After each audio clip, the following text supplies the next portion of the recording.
economics, lesson number 21, 21.2, basis of different market forms. Different forms of market can exist on the basis of some distinguished characteristics. Some of these characteristics are number of firms, ease of entry and exit of firms, degree of product differentiation. First, number of firms. Number of firms in a market indicates the degree of control of a firm on a price of the commodity. For example, if there is a large number of firms competing against each other, a single firm supplies just a minuscule part of market supply and hence cannot influence the market supply, and constantly the price is significantly. Similarly, if there is only one firm in the market, it becomes the sole determinant of the market supply and therefore exercise a great degree of control over the price. Number of firms நம்ம மார்க்கெட்டில், that is எக்கனாமிக்கில் பார்த்தீங்கன்னா பிஸ்னஸில் மார்க்கெட்டில் பல வகையான பொருள் இருக்குது, products இருக்குது. அதில் ஒவ்வொரு ப்ராடக்ட்ஸ்க்கும் பல காம்படிட்டர்ஸ் இருக்காங்க, செல்லர்ஸுங்க இருக்காங்க, கம்பெனிஸுங்க இருக்காங்க. இப்போ இந்த மாதிரி கம்பெனிஸுங்க செல்லர்ஸுங்க இருக்கும்போது அங்கே ஒரு காம்படிஷன் வருது. அந்த காம்படிஷனில் ஃபார் எக்ஸாம்பிள் ஒரு கம்பெனி இருக்குது, அந்த கம்பெனிக்கு வந்து நிறைய டிமாண்ட் இல்லை. அப்படிங்கிற போது காம்படிஷன்னால அதுக்கு அந்த கம்பெனியோட ப்ராடக்ட்டுக்கு டிமாண்ட் இல்லை. அப்படிங்கிறபோது அந்த ப்ராடக்டோட அந்த கம்பெனியோட ப்ராடக்டோட விலை வந்து அதிகமாகாது. இதுவே ஒரு கம்பெனி இருக்குது, அந்த கம்பெனியை தாண்டி மார்க்கெட்டில் வேறு யாருமே கிடையாது, அதாவது அந்த ஃபீல்டில் அந்த ப்ராடக்டில் யாருமே கிடையாது, இவங்க ஒருத்தவங்க தான் மோனோபோலி. அப்படின்னா இவங்க தான் அந்த மார்க்கெட்டையும் சரி அந்த ப்ரைஸையும் சரி கண்ட்ரோல் பண்ணுறாங்கன்ட்டு அர்த்தம். So this is number of firms. Next, ease of entry and exit of the firm. If the firms can easily enter a particular market or can leave the market without much loss, the price will be stable and profit will be just normal in the long run. In case these are restrictions on entry of new firms, the degree of control of existing firm increase and possibility of earning higher profit also increase as the firms have a lesser degree of competition in such case. இப்போ ஒரு market இருக்குது, நாம் ஒரு புதுசாக ஒரு business பண்ணுறோம், அந்த மார்க்கெட்டில் என்ட்ரு ஆகிறோம் அப்படின்னாக்கா ஈஸியாக என்ட்ரு ஆகிட்டு லாஸே இல்லாமல் வெளியே வர மாதிரி ஒரு சிச்சுவேஷன் இருந்துச்சுனாக்கா அது அந்த விஷயம் வந்து ப்ரைஸ் ஸ்டேபிளாக இருக்கும், லாங் ரனுக்கு அது வந்து ஸ்டேபிளாக இருக்கும் அப்படின்னு சொல்கிறாங்க. இதுவே இன்னொரு செனாரியோவில், இன்னொரு கேஸில் ஒரு புது ஃபார்ம் வருது, ஆனால் ரெஸ்ட்ரிக்ஷன்ஸ் இருக்குது, அந்த மார்க்கெட்டுக்குள்ளே வரத்துக்கே ரெஸ்ட்ரிக்ஷன் இருக்குது. அப்படின்னா அந்த எக்ஸிஸ்டிங் ஃபார்ம்ஸ் வந்து அவங்களுக்கு நிறைய ஒரு வாய்ப்பு இருக்குது ப்ராஃபிட்டை சம்பாதிக்கிறதுக்காக, லாபத்தை சம்பாதிக்கிறதுக்காக. ஏன்னாக்கா அங்கே காம்படிஷன் கம்மியாக இருக்குது. அதனால் degree of production differentiation. It simply means how unique a product offered by a particular firm is. The greater the degree of uniqueness or higher degree of product differentiation, the greater is the control exercised by that firm over the price decision. In case of goods offered by different firms are homogeneous, the individual firms lose their control over the market in price determination. இப்போ ஒரு உங்களோட company ஒரு யூனிக்கான product, நிறைய competitors இருக்காங்க, but உங்கள் product மட்டும் கொஞ்சம் யூனிக்காக வித்தியாசமாக ஸ்பெஷலாக இருக்குது. அப்படிங்கிறம்போது அது ஒரு டிஃப்ரென்ஷியேஷனாக இருக்கும் மார்க்கெட்டில், கஸ்டமர் மத்தியில். இது வந்து உங்களோட கம்பெனி வந்து மார்க்கெட்டில் ஒரு நல்ல கண்ட்ரோல் வந்து கையில் வச்சுருக்கும், மார்க்கெட்டே டாமினேட் பண்ணுற மாதிரி ஒரு கண்ட்ரோலை வச்சுருக்கும். இது மூலமாகவும் நீங்கள் ப்ரைஸை ஒரு கண்ட்ரோலில் வைக்கலாம் அப்படின்னு சொல்கிறாங்க. 21.3 Different forms of market structure. ஒரு மார்க்கெட்டில் நிறைய ஸ்ட்ரக்சர்ஸ் இருக்குது, நிறைய ஃபார்ம்ஸ் ஆஃப் ஸ்ட்ரக்சர்ஸ் இருக்குது. அது என்னென்னு பார்ப்போம். Based on the above mentioned characteristics, we can classify different markets in the way as shown in the following chart. Market structure. perfect market, imperfect market. Imperfect marketல monopoly, monopolistic competition and oligopoly. So ஒரு மார்க்கெட்னாவே அதில் வந்து perfect மார்க்கெட்னு ஒன்று இருக்குது, அப்புறம் imperfect மார்க்கெட்னு ஒன்று இருக்குது. அந்த imperfect மார்க்கெட்டில் பார்த்தீங்கன்னா மோனோபோலின்ட்டு ஒன்று இருக்குது, மோனோபோலிஸ்டிக் காம்படிஷன் ஒன்று இருக்குது, ஆலிகோபோலின்ட்டு இருக்குது. ஸோ என்னென்னு பார்ப்போம். On the basis of degree of competition among sellers, we can say that while monopoly does not have any competition, on the other hand, perfect competition has a maximum degree of competition. Oligopoly is a monopolistic competition lie between these two extreme market forms. So மோனோபோலினா என்ன நமக்கு தெரியும், யாருமே நமக்கு போட்டி கிடையாது. So இந்த monopolistic காம்படிஷன்னாக்கா அது என்னன்னாக்கா மேக்ஸிமம் காம்படிஷன் இருக்கும். ஆலிகோபோலினாக்கா இந்த மோனோபோலிக்கும் இந்த மோனோபோலிஸ்டிக் காம்படிஷனுக்கும் நடுவில் இருக்கிறது தான் ஆலிகோபோலி. அதில் ஒரு டயக்ராம் கொடுத்துருக்காங்க. Perfect competition, monopolistic competition, oligopoly, duopoly அதாவது sub category of oligopoly and monopoly. So இந்த மாதிரி தான் காம்படிஷன்ஸ் இருக்குது, மார்க்கெட்ஸ் இருக்குது ஜென்ரலாக பிஸ்னஸ் மார்க்கெட்டில். 21.3.1 Perfect competition. Like any other market structure, perfect competition is defined on the basis of its features. Perfect competition is a market structure in which there is a large number of buyers and sellers who transact homogeneous or similar goods at a price fixed by the market or industry. Here, industry is a group of firms producing similar goods.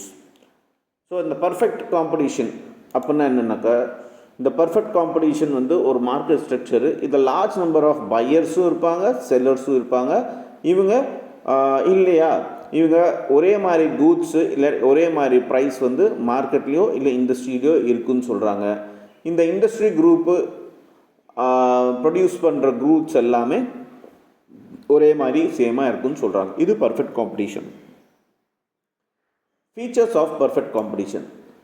Perfect competition is characterized by very large number of buyers and sellers, homogeneous products, firms is a price taker, free entry and exit, perfect knowledge, perfect mobility, no selling costs, shape of demand curve.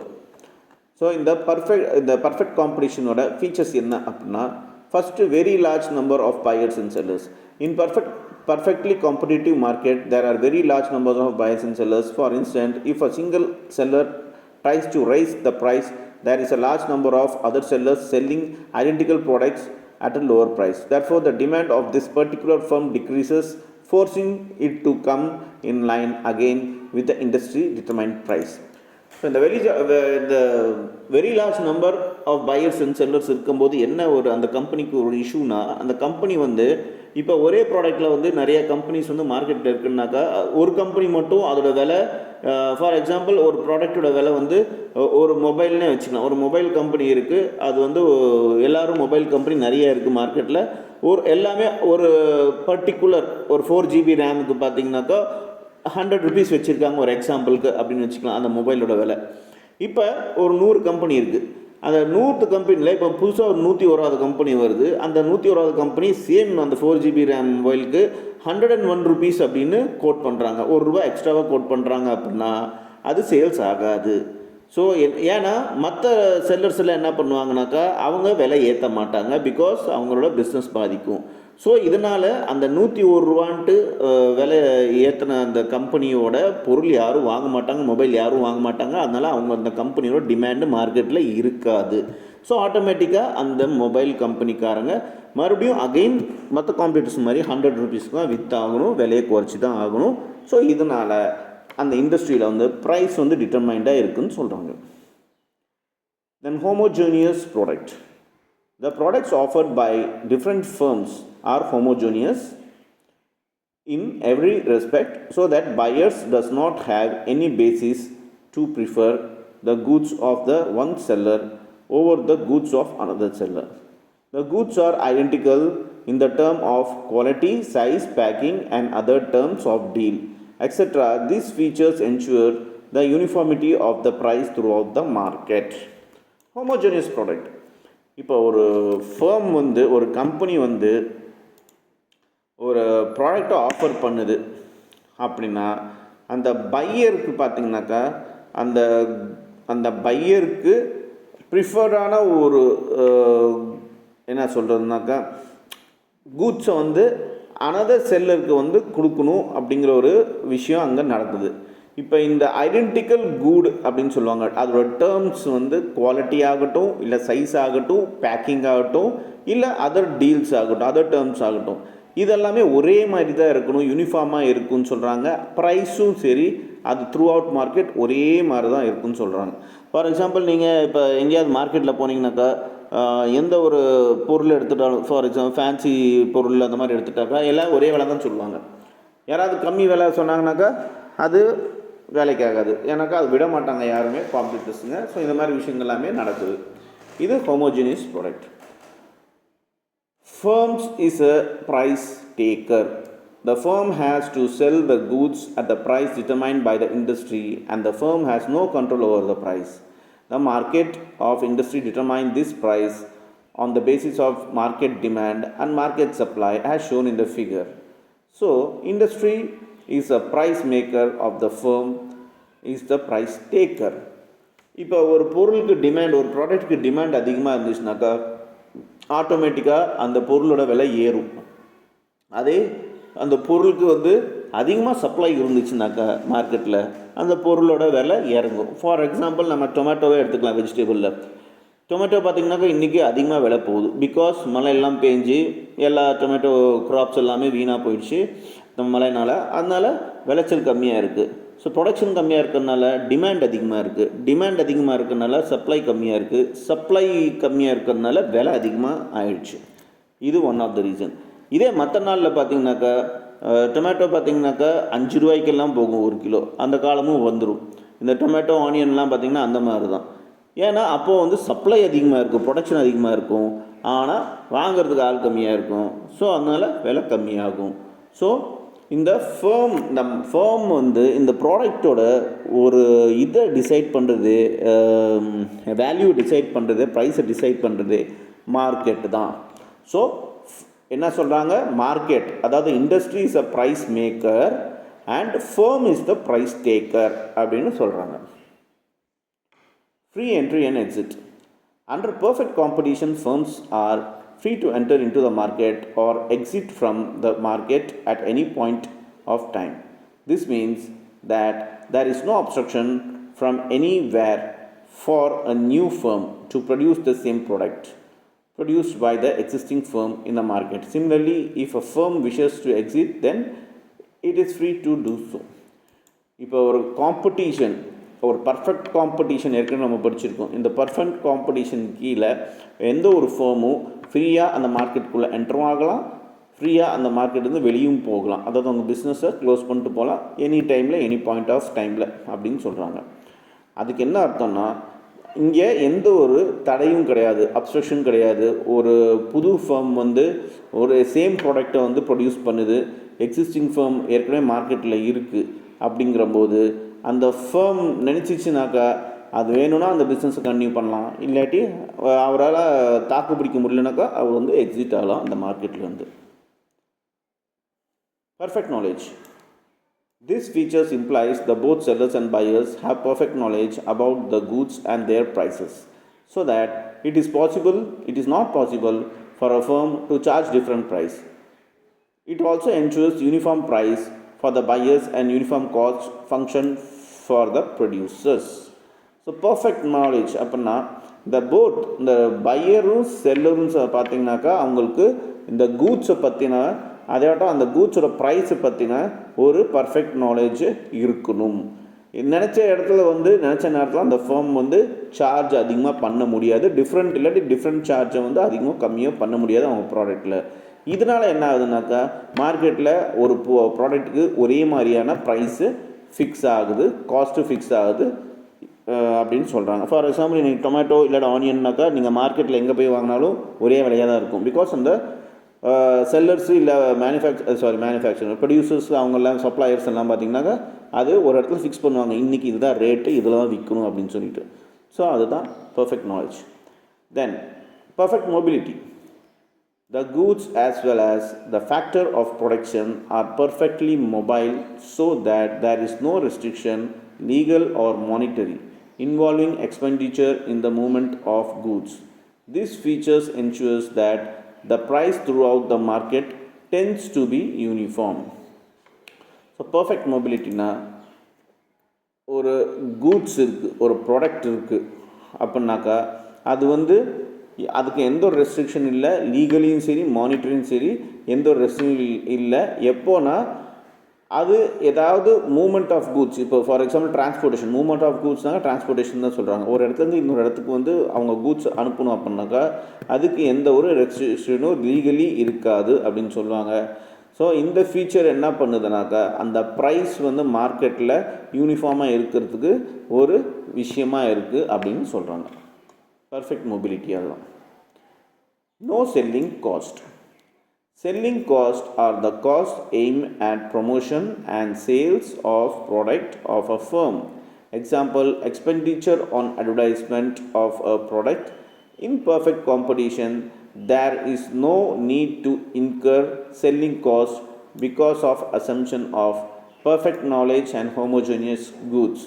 This implies that if people have complete knowledge about the product, the seller does not find it necessary to educate consumers through advertisements. Similarly, when goods are homogeneous, there is no basis on which the sellers can claim superiority of his products over the products of rival.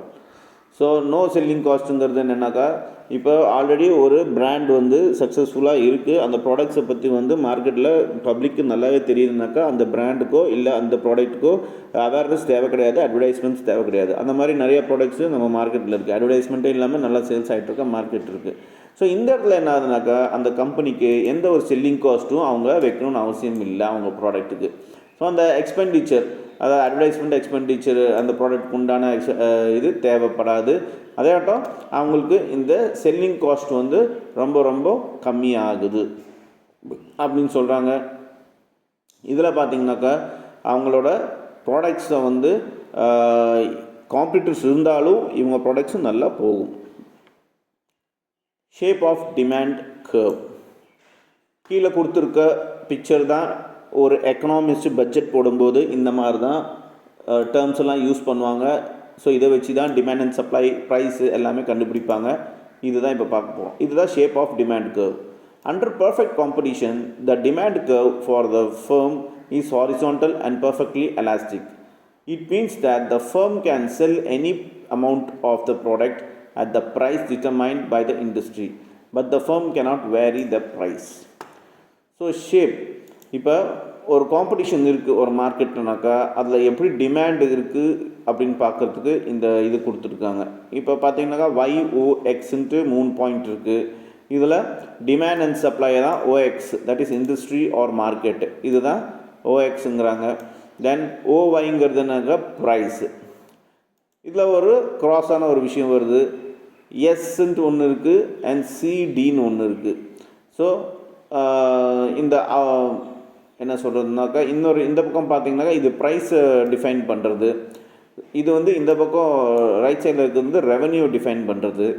So இங்கே வந்து price வந்து ஒரு இடத்துல stagnant ஆயிடுச்சு. அப்புறம் இதில் AR equals to MR equals to D அப்படின்னு போட்டிருக்காங்க. டினா டிமாண்டு, ஏஆர்எம்ஆர் அப்படின்னா அது என்னென்னு பார்க்கணும்.